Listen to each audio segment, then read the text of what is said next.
I do feel like art is healing by nature. The color, the design, the landscape. In my time in Canmore, I've visited the emergency 3 times. You're in an emergency department, you're not there because you want to be, right?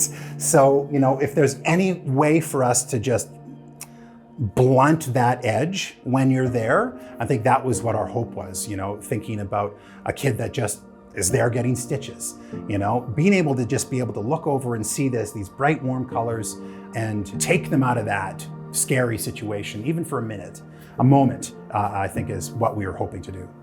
When they showed us the initial designs, it honestly brought me to tears at first. These images are pretty spectacular, and they tell a story basically right from triage all through the rest of the department. All of these different animals are basically in this canoe at the beginning in triage.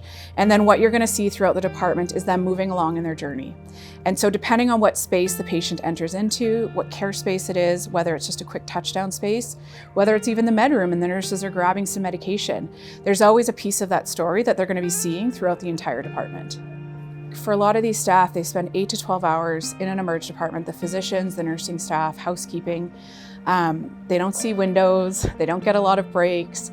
And for them to have art to be able to look at, it's also going to create, I think, a sense of belonging for them and also joy. Our emergency department sees over 14,000 people a year. That's more than the population of Canmore.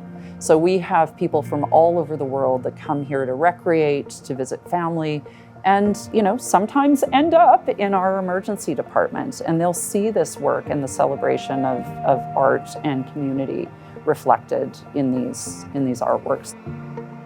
It's our neighbors, it's our friends, it's our family. It's become the place where I want to live for the rest of my life. So having this artwork in that space in order to help my community members in whatever way I can is very meaningful to Bridget and I, and we can't imagine ourselves anywhere else.